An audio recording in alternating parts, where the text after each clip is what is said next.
Good afternoon. Welcome to Family Matters with Reese Law. We are a family law firm based in Fairfax with an office in Prince William County and serve the Northern Virginia area. In episode 14 of our podcast, we will be talking with Dr. Kevin Miller. Dr. Miller provides therapy to adults of all ages. He also has extensive experience addressing relationship difficulties, including marital, dating, family, and workplace relationships. He uses an integrative therapeutic style incorporating existential psychology. Today, we are going to be discussing how to start the conversation with your spouse to avoid divorce. Hi, Dr. Miller. Thank you for being our guest today and sharing your knowledge on the complications of married life, the strife that can lead to divorce, and how to lower the temperature and work together to make a relationship work if that is what both people desire. And thank you for joining us today on Family Matters with Reese Law. Hi, Ms. Reese. Great to be here. Thank you for having me. And may I call you Kate? Oh, please do. Thank you. As a family law attorney, I see spouses who do not want a divorce or separation, as well as those that do. Usually there's a fair amount of miscommunication and misunderstanding or long-held frustrations and anxieties that have become a part of the relationship. I also meet with people who want to stay married and don't know how to go about it. So let's get started. Dr. Miller, the question of the day: what behavior is most conducive for the conversation to be productive? Well, first, for starters, to be clear about your intentions and goals for the conversation. And this can be a complicated thing. If I could give you an example from something that I see often in practice, a husband will come in and say, and I've seen this many times, so he'll come in and say, my wife comes home from work and she's had a stressful day, and, she tells me about the things that are going on between she and her coworkers or the demands of her various responsibilities. And I try to give advice and I try to help out, but she just seems to get frustrated and angry and doesn't really want to hear the things that I have to say. And things just seem to keep getting worse. And then the wife will come in and she'll say, I come home from a really busy day at work and I have all of these tasks that I have to do and I'm feeling overwhelmed, and I have a boss that I have problems with, and I have coworkers that there's tension with, and I try to talk to my husband about it, and then he just tells me what to do. And I just feel like I just want someone to listen and someone to hear me. And so both parties in that situation feel unheard, unvalidated, and yet both are very well intentioned. And the problem isn't with one person's approach or the other. It's that they're coming at it from two different angles. One person is coming at it from a very pragmatic and solution-focused angle, and the other person is looking to process emotion, to talk about how they're feeling, and perhaps have someone on the outside be able to listen and reflect back that they can understand and empathize with what they're experiencing. And both of those approaches are helpful, but both parties need to be approaching the conversation from on the same page. So if one party is approaching things from a very pragmatic standpoint and the other party is as well, you can probably get some things done. And if one party is approaching things from an emotional processing standpoint and the other party is as well, then you've got a good shot at having conversation that feels, if not validating, at least as though you were empathizing with one another. But regardless of the good intentions, if you're not on the same page, if one party is approaching things pragmatically and the other party is coming at it from an emotional processing standpoint, then chances are there's going to be a lot of conflict in that conversation. So be clear about what your goals are and where you're coming from as you approach the conversation. And make sure that you're and let your spouse know, and check in with them and sort of get on the same page there. Mm-hmm. And you've seen that it's possible for two people to get on the same page, even when in the beginning you were concerned. Has that happened? Oh, absolutely. Yeah, yeah. And lots of times, you know, that's sort of a first agreement, so to speak, in the conversation. It's like, you know, we couldn't even agree to how to have the conversation, but oh, now I see where they're coming from. Now I see what their approach to the conversation is. So it's kind of like this meta level win right at the outset. Oh, okay, what they're seeing or what they're saying is that they want to be heard or listened to, or oh, I see they're trying to be helpful. They're trying to solve a problem. So, what if a spouse says everything is fine and the other spouse is distraught about the status of the marriage? How do you go from there? Yeah, that's common, and there's myriad reasons for it. The person saying that everything is fine, they might want they might be looking to avoid conflict, or maybe they're just so distraught over the idea of the end of the relationship or potential end of a relationship that they don't even want to engage in a conversation about the relationship. Um, or perhaps the person doesn't want to feel like they're at fault for something. And, it's also the case that oftentimes people don't want to acknowledge the mistakes that they've made. Maybe maybe they don't want to experience a feeling of guilt, or maybe they just don't want to kind of give over that power in a relationship, because sometimes, unfortunately, people who are struggling in their marriage view each other as rivals, really, rather than partners. So, sorry, you were going to say, Kate? That's pretty far down the road if you're considering yourselves as rivals. Have you had cases that have been able to come back from that? Yeah. There was a study in social psychology done a long while back, and they took basically campers at a summer camp, and they split them up into groups, and a rivalry developed. I forget what it was. Blue team and red team or something like that, um, and they tried to see if they could get the campers getting along again. So what did they do? They gave them a common task to work on together. And that's something that couples can do, you know, um, and start small. Look around your home. See if there's a room that you can fix up together, you know, and see if you could, go on a weekend trip together.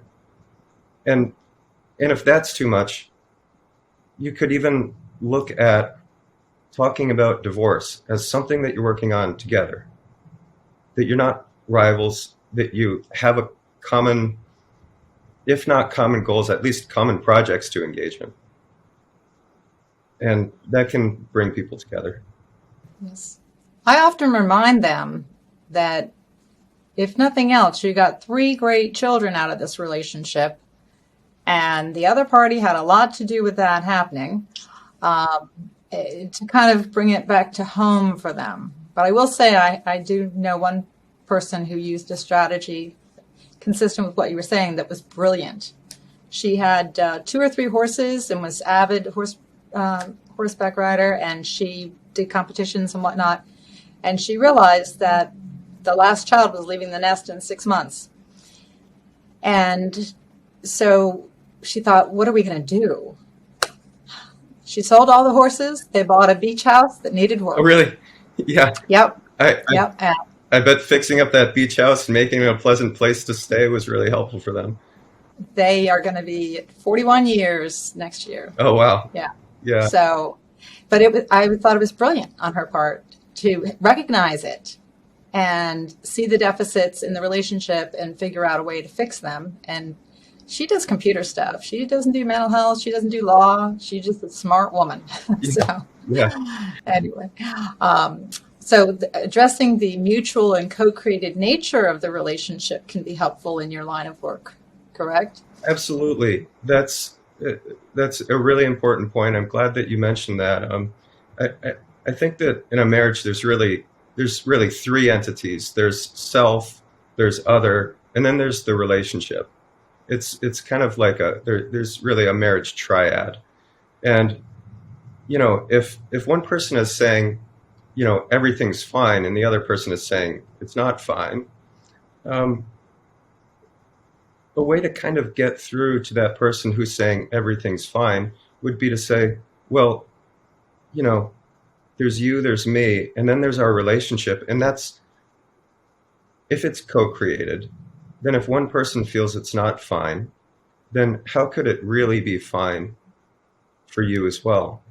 So, yeah, so that relationship piece, if we view that as having two constituent parts, how one spouse feels in the relationship and how the other spouse feels in the relationship. How could a singular entity be all fine if half of that entity is not fine with that relationship? And that might conceptually be something that the other person can grasp, but they still may have psychological or emotional reasons for wanting to resist that conversation, even if they understand conceptually that a marriage can't be fine if one party is really unhappy in it. Um, and so, what you might want to do is sort of spell out what's not fine for you in a non-accusatory way, in a way that uses I statements, for example. And in a way that communicates how you feel in the relationship, as opposed to trying to delineate what the other person is doing. That's important.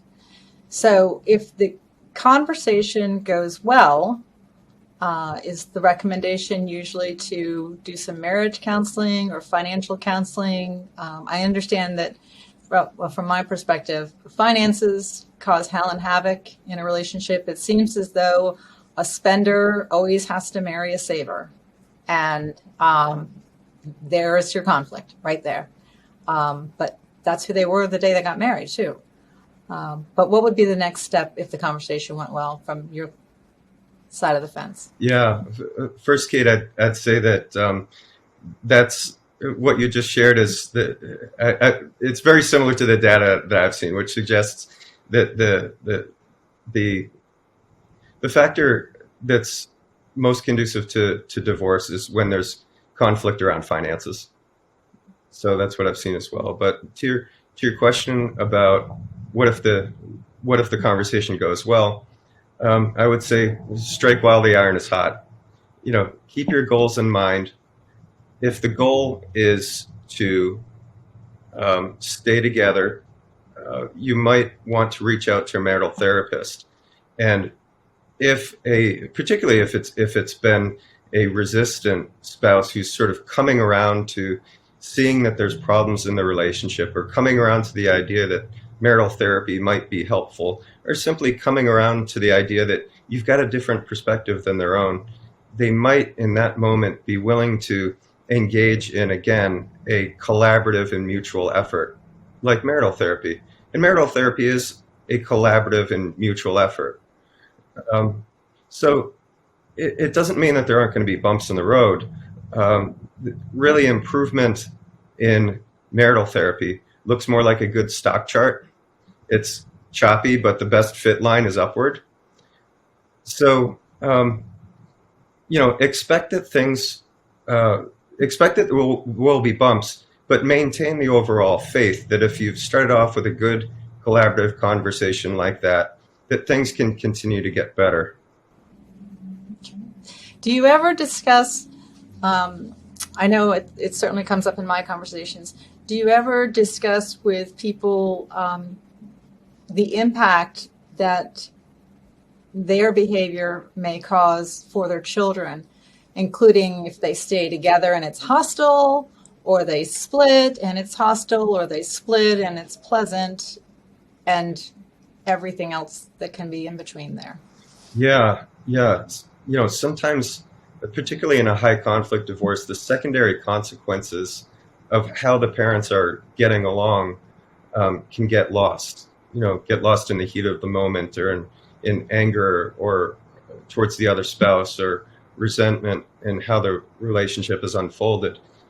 And that can be very, very problematic. And in fact, the research in the area of divorce indicates that how well the children acclimate to a divorce is primarily mediated by how well the divorcing couple gets along with one another.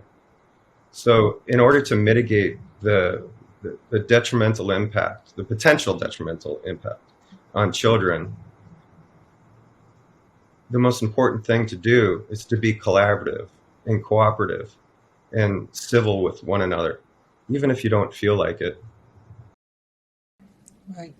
In Virginia, marriage is considered an economic partnership, and so we often remind clients that when we're not dealing with custody, when we're dealing with the finances, it's a business relationship, it's a business arrangement, and we simply have to find a way to approach it that is palatable for both sides.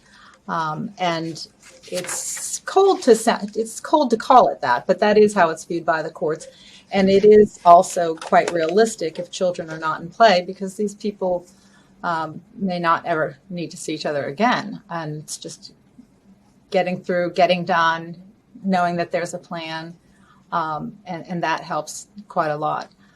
Children, you're going to be mom forever. You're going to be dad forever. Yeah. There's going to be weddings, christenings, graduations, and your children should never have to decide that they're going to invite mom to this and they're going to invite dad to that. Yeah. We shouldn't have to make that choice, in my opinion. So we strive for people having the best possible outcome, which means that their children get to have the rest of their childhood. So just thoughts from the law side. That made me think of that gave me a couple of thoughts, Kate. Do you mind if I share them? Go right ahead. The first is that, in terms of the financial piece, in terms of the data that I'm aware of, there really isn't a winner in a divorce. That typically both parties are worse off financially in the long run. So I think that that's a really good practical point. And then there's an implicit point that you make in there too, in that there's plenty of pragmatic reason to get along. Most importantly, if you have children, for the sake of your kids, but also there's financial reasons. If you're cooperative and collaborative, the better chance that you have of having a financial plan going forward that's amenable to both of you, or at least least detrimental. So there's certainly pragmatic reasons, and in terms of psychological reasons, again related to children, what I'd say is that kids experience their parents as a part of themselves, really. By definition, a child is developing and forming a sense of who they are, and if one of their parents is made out to be a monster, then they experience a part of themselves as being bad. They borrow identity from their parents as we grow up, and our parents are really sort of representations of the broader world, the adult world, the relational world.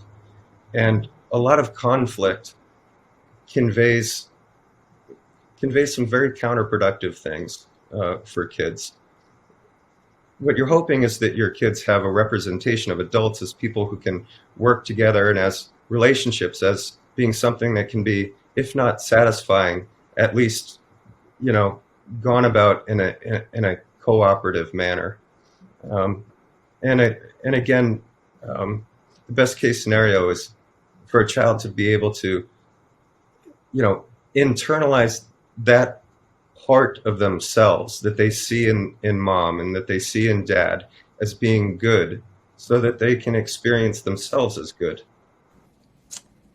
And that's critical to their worldview and how they will think and act as adults. Absolutely. Childhood is the basis for all the trouble and all the good things, it seems. So a few things I learned during my master's in counseling. So we've got the requesting spouse or both ready to have the conversation, having the conversation. We talked a little bit about word choice, and we don't want to be playing the blame game. And you want to make sure that people are on the same page. What would you say about how the communication actually works and clarity? When I'm mediating or representing a client in mediation, I always try to start with everything we agree on. Mm-hmm. See, there's proof. You yes. can agree. Here's everything you've agreed on. Yeah. Now let's talk about the next thing, which is a hot issue. So what can you share with us about that? First, I think that's a terrific point, Kate, that, sometimes when people are kind of, they find themselves in a difficult place in life, whether it's related to their marriage or not. Good thing to do is start off the day with a win, as Jordan Peterson says, make your bed. And then you've started off with a win immediately from the start of the day. And it really, it sounds simple, but it points to a more profound thing that goes on for us experientially, phenomenologically, really. And that's that we want to experience ourselves as moving forward. That's a fundamental wish. It's deep within us. It's beyond being conscious. We want to feel like we're being productive and if not contributing to something, at least moving forward towards contributing to something. And that's so connected to the sense of having meaning in life and a sense of purpose. And that serves to kind of buffer us through difficult times, like a divorce. Divorce is considered one of the top 3 issues that are conducive to things like depression and anxiety and even suicidal ideation. So a significant buffer to that is to feel a sense of purpose and a sense of meaning. So long way of saying, starting off the conversation with a win, that's terrific.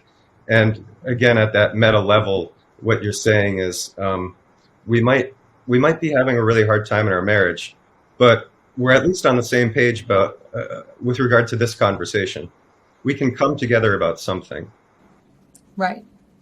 And sometimes that starts with we agree to private schools, or we agree that the children will continue to do soccer. We agree we don't want the children's lives, their extracurriculars or schools to change because of the divorce. And I love it when I'm hearing those sorts of things, because I really like clients to be child focused if we have children in the case. Mm-hmm.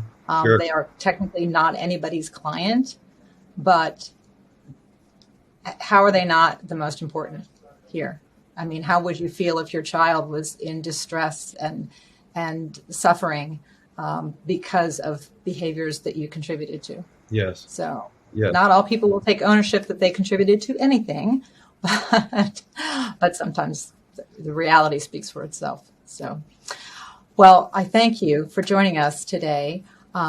I invite everyone to subscribe to our podcast channel so you never miss an episode. You can visit our website also at reislawoffice.com, and you can contact Dr. Kevin Miller at 202-360-1754 or Kevin Miller at americanpsychservices.com for more information about what he has to offer. Please note that the information provided in this podcast of a legal nature as well as a mental health nature is for informational purposes only, and you should not rely on it without checking with a professional. Thank you so much for joining me.